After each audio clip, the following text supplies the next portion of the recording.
కేసీఆర్ తో ఆ పార్టీ ముఖ్య నేతలు సమావేశమయ్యారు. కాళేశ్వరం కమిషన్ రిపోర్ట్, జంపింగ్ ఎమ్మెల్సీలపై సుప్రీంకోర్టును ఆశ్రయించే అంశంపై చర్చించారు. కాంగ్రెస్ ప్రభుత్వం అధికారంలోకి వచ్చాక రాష్ట్ర ఆర్థిక వ్యవస్థ సంక్షోభంలోకి వెళ్లిపోయిందని విమర్శించింది బీఆర్ఎస్. బీసీలకు రిజర్వేషన్ల సాధనకు అనుసరించాల్సిన వ్యూహాలపై జాగృతి అధ్యక్షురాలు కవిత యూపీఎఫ్ నాయకులతో చర్చించగా, కేటీఆర్ అధ్యక్షతన ఈ నెల 14న కరీంనగర్లో బీసీ సభ నిర్వహించనున్నారు.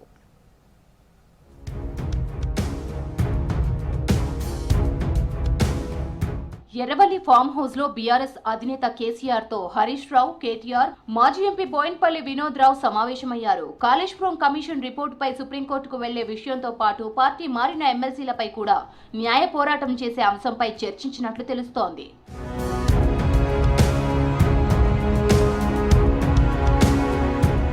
కాంగ్రెస్ పాలనలో తెలంగాణ తీవ్ర ఆర్థిక సంక్షోభంలో కూరుకుపోయిందని అన్నారు బీఆర్ఎస్ వర్కింగ్ ప్రెసిడెంట్ కేటీఆర్.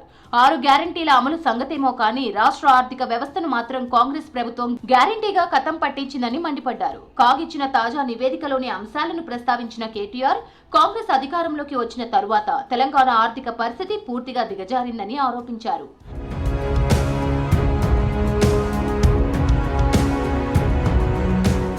బీసీలకు 42% రిజర్వేషన్ల సాధనకు అనుసరించాల్సిన వ్యూహాలపై చర్చించారు జాగృతి అధ్యక్షురాలు ఎమ్మెల్సీ కవిత.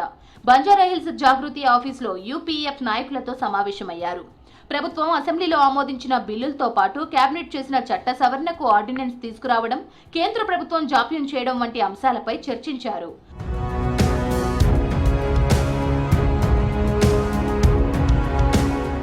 అశ్వరావుపేట నియోజకవర్గానికి చెందిన పార్టీ వ్యవస్థాపక కార్యకర్త, ఉమ్మడి జిల్లా మహిళా విభాగం మాజీ అధ్యక్షురాలు నాగమణి మరణంపై బీఆర్ఎస్ అధినేత కేసీఆర్ సంతాపం ప్రకటించారు. ప్రారంభం నుంచి పార్టీకి ఆమె చేసిన సేవలను స్మరించుకున్నారు. నాగమణి కుటుంబ సభ్యులకు ప్రగాఢ సానుభూతి తెలిపారు.